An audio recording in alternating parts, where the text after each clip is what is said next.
Good morning. I'm Autumn Calder, Director of Blueprint, and welcome to Open House number 1 for the History and Culture Trail project. To honor and celebrate the history and culture of the neighborhoods, businesses, and people in the area surrounding the Capital Cascades Trail at FAMU Way, a series of interpretive kiosks and artistic elements have been planned as the History and Culture Trail amenity. Today, you will have the opportunity to meet the project team, hear more about the interpretive stations and their placements along the trail, and view the results of the historical data collection. Tatiana? Thank you, Autumn. Good morning. My name is Tatiana Dagallard, and I am the project manager with the Blueprint Intergovernmental Agency for the History and Culture Trail.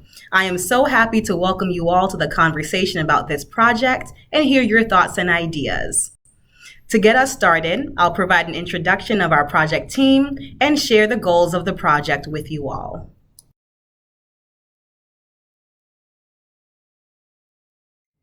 Again, I am Tatiana Dagallard.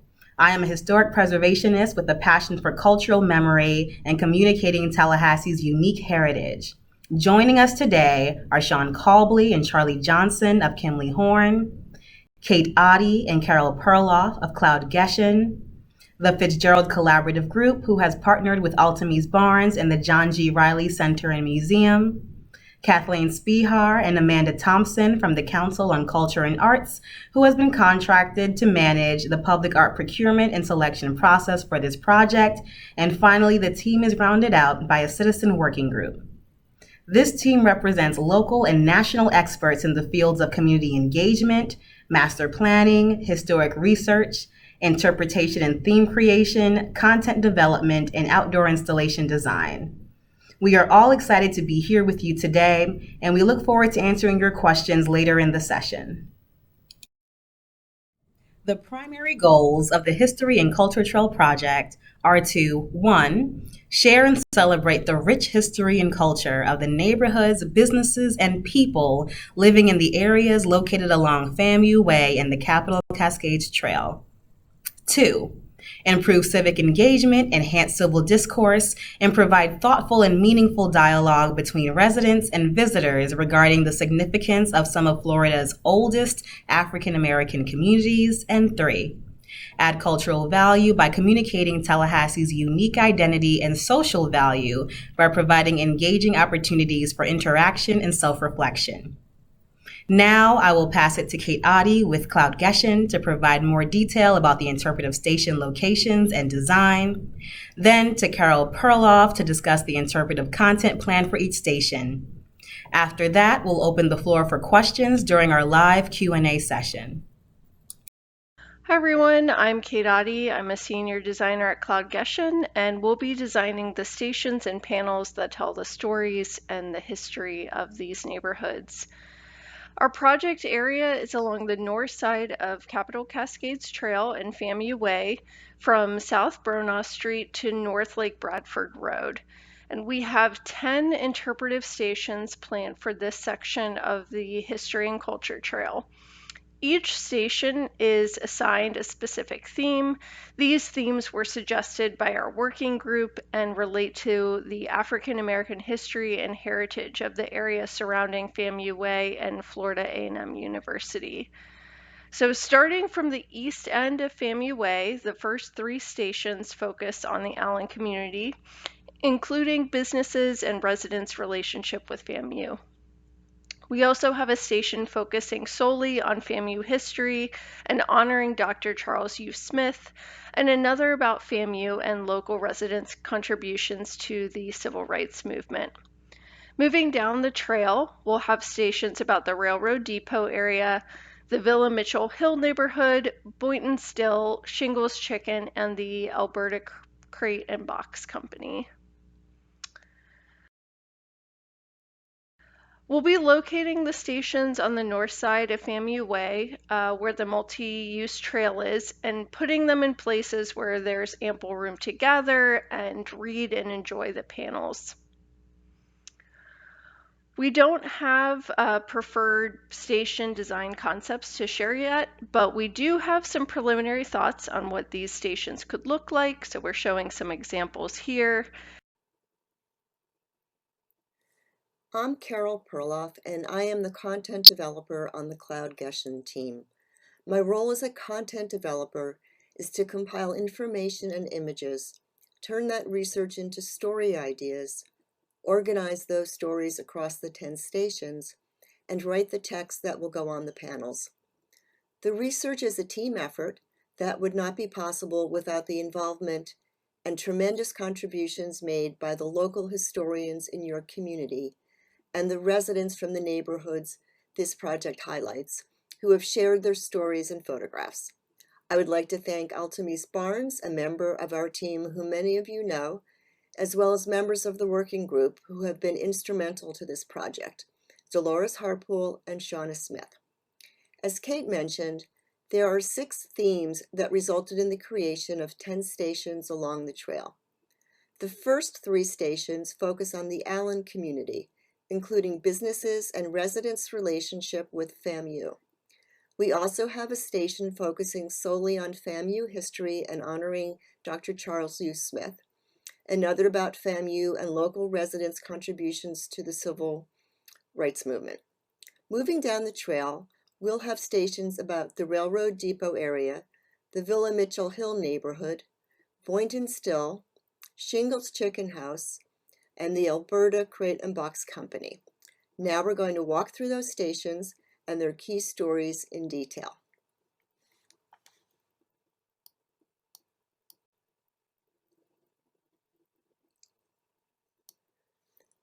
The first of 3 Allen stations focuses on life in the Allen subdivision. The panel seeks to capture the spirit of Allen, what made it into a distinctive, tightly knit African American community that overcame adversity, that nurtured individuals who went on to make meaningful contributions to society. The primary headline story looks at the development of the community, how, when, and why it was formed. When Florida Agricultural and Mechanical University moved to its current location in 1908, the prospect of good jobs and affordable housing for African Americans near the university spurred the first of 6 subdivisions. University expansion stimulated more home construction. By the 1940s, houses filled the remaining subdivisions, interspersed with Black-owned businesses.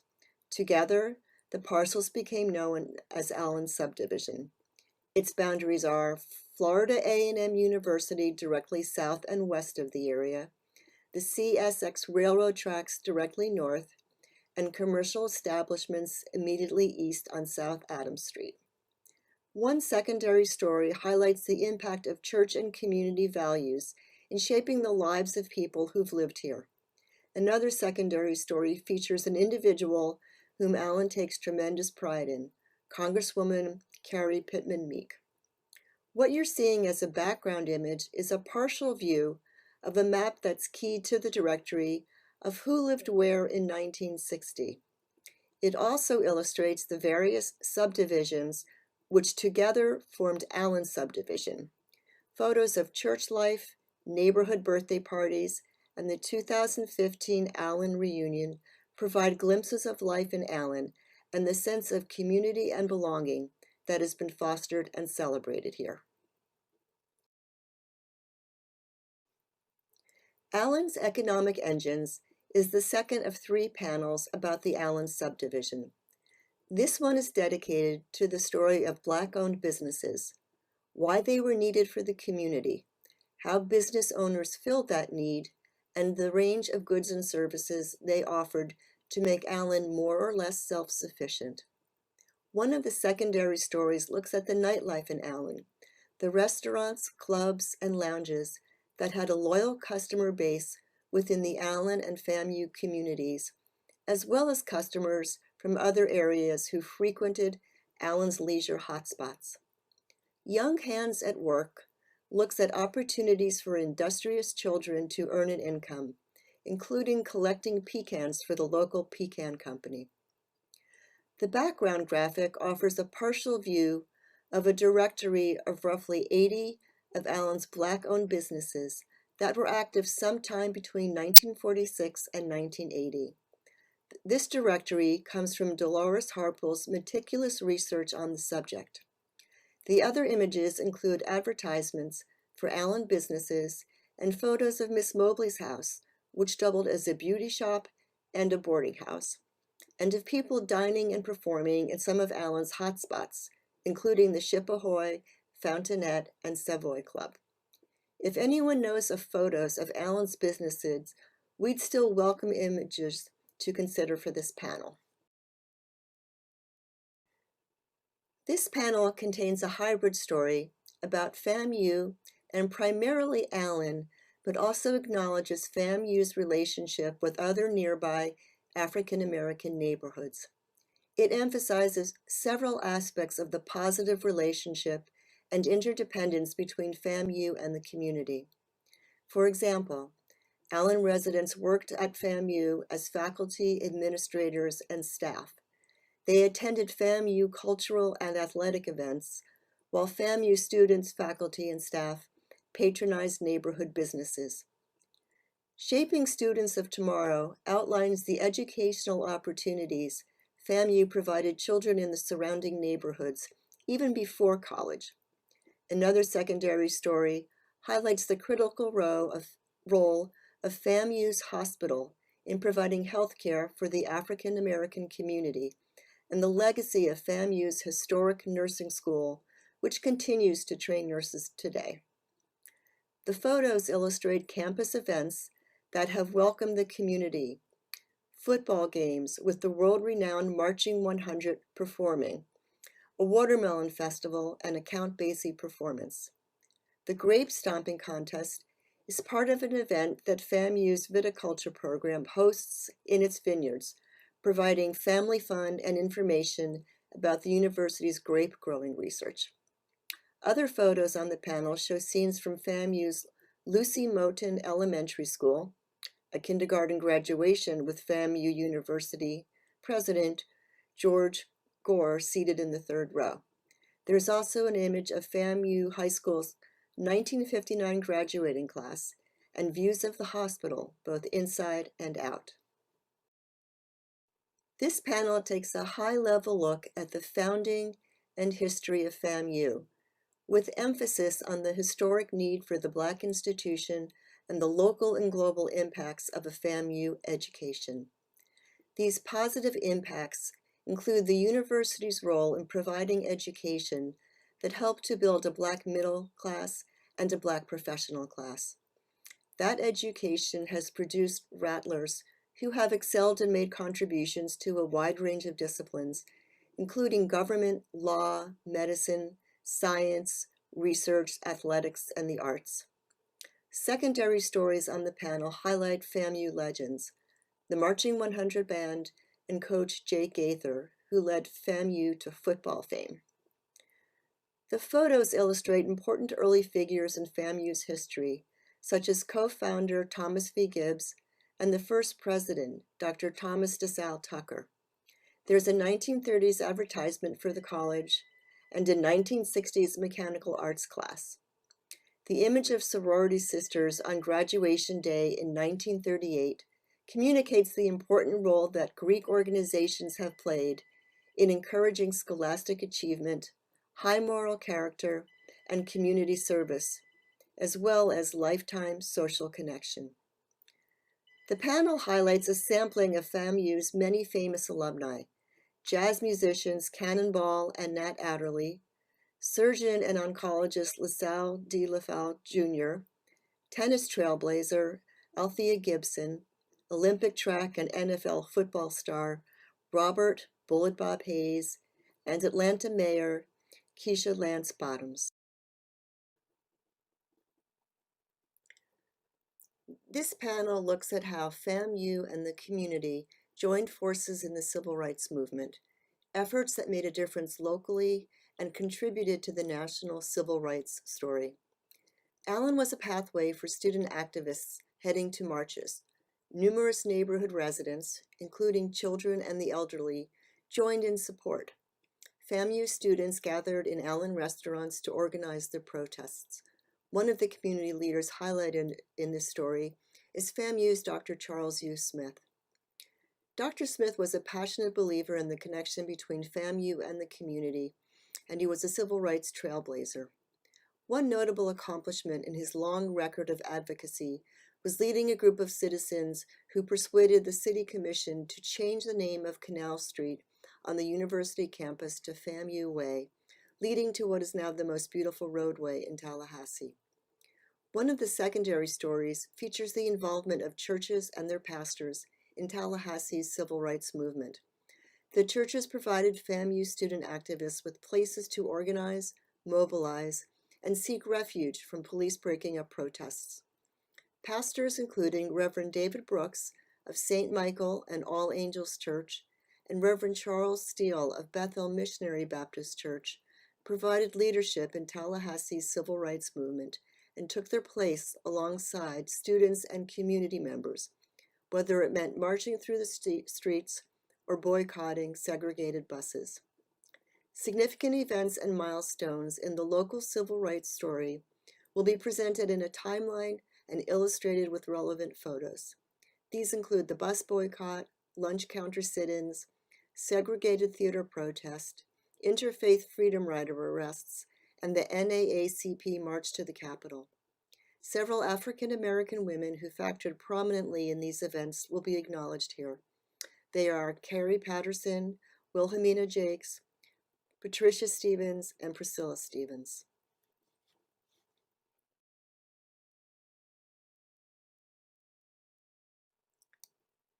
Railroad Depot, a working title for this panel, ties together three stories that are geographically related and share a connection to the Seaboard Airline Railway and its predecessor railroads.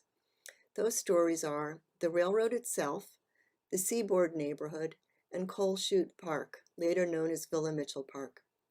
The primary story is the railroad and what it brought and what it meant for the economic and residential growth of Tallahassee. The panel looks at industries near the railroad tracks, including the railroad company, that offered employment to African Americans. It mentions who and what used rail transportation, including the circus that came to town, and how the only place African Americans were permitted to view the animals was where they were kept in a holding area near the tracks. The tracks that brought the trains helped to physically define the Seaboard neighborhood, which developed into a residential pocket on the northwest side of the railroad, yet maintained close ties with the Villa Mitchell neighborhood. Coal Chute Park got its name from the earlier role it played as the place trains stopped to pick up coal and water. What Coal Chute became memorable for was a park where children from the various African American communities in this southern section of Tallahassee gathered to play, and where their parents knew their children had a safe place to do so. In the photos, you see images of industries near the depot, the old freight and passenger stations, circus elephants being unloaded, children arriving at the station to visit the Capitol, children at play in the park, and a typical home in the area.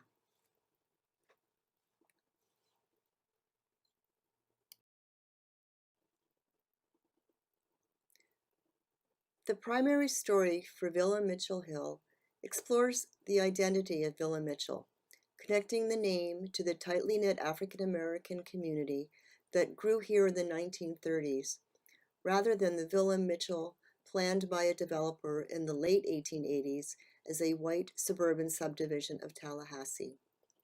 The narrative explains why and how African Americans settled this community, including educational and employment opportunities at nearby FAMU, and Villa Mitchell's fluid relationship with the larger Bond subdivision to its south.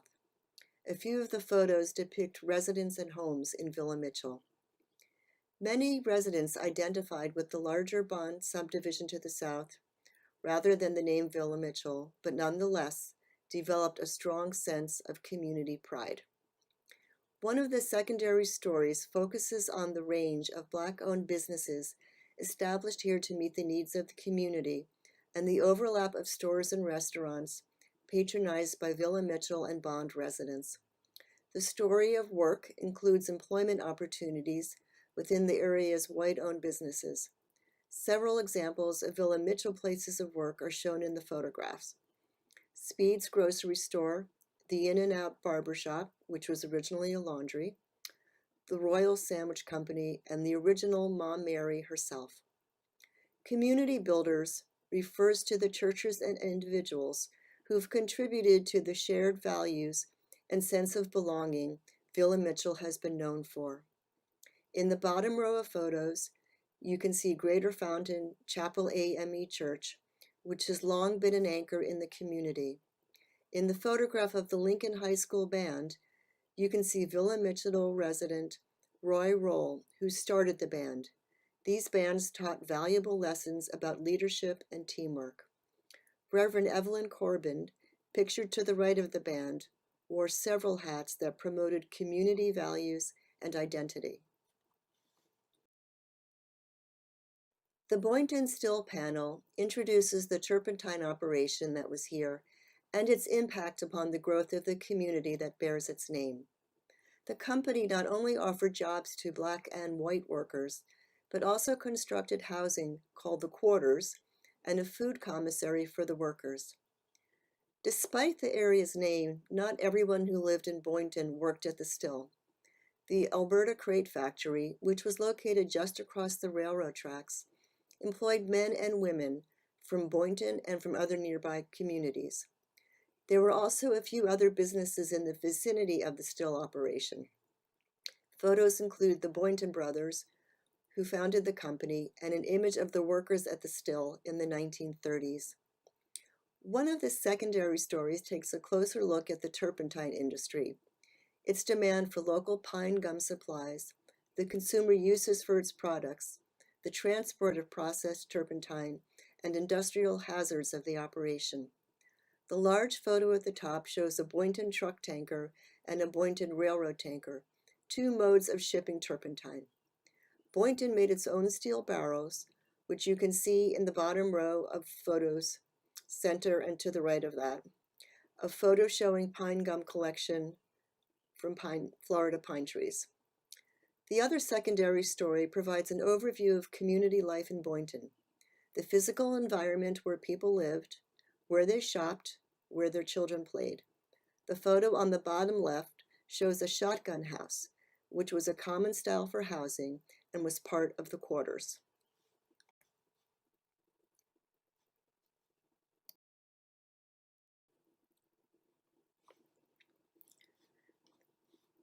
This panel primarily relays the story of Shingles Chicken House as a community landmark, a place where people of diverse backgrounds came together for outstanding food and hospitality.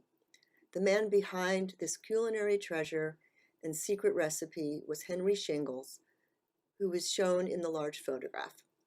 The image of the restaurant interior will hopefully bring back many people's fond memories of their Shingles experience and give those who never ate there a feel for the atmosphere that was part of its appeal.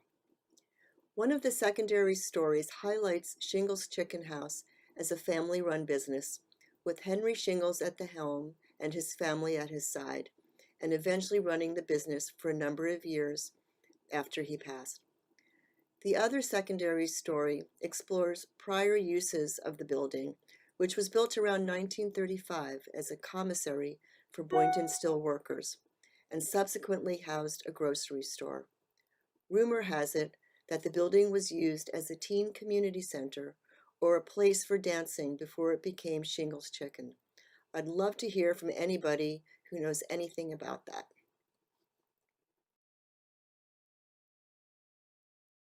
The primary story here establishes the importance of the 40-acre Alberta Crate Box company within the context of Tallahassee's economy and as an employer of African American men and women. Good jobs at Alberta made it possible for many workers to purchase homes within walking distance of the factory. Although the business was established to manufacture crates and baskets for produce growers, the plant made crates designed to hold other products, ranging from poultry to delicate china to heavy machinery. The massive scale of Alberta Crate's operations is illustrated in the map in the center of the slide. The buildings housed various functions, including a sawmill and a kiln for drying the wood.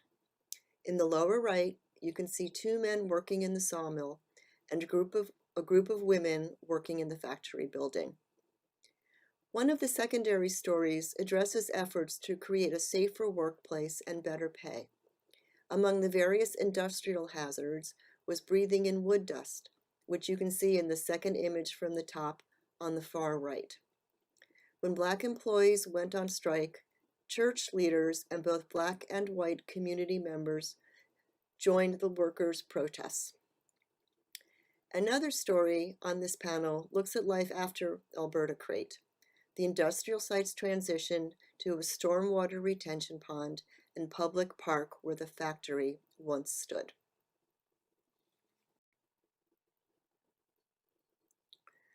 We've looked at the 10 stations, and now I'm going to recap the major themes for each of them. In Life in the Allen subdivision, we saw scenes of everyday life and the sense of community cohesiveness, belonging, and pride in individuals like Carrie Pittman Meek that has been fostered and celebrated here. In Allen's Black-owned businesses, we saw the rich diversity and number of enterprises that were created out of necessity to serve the community and also attracted patrons from outside the Allen subdivision.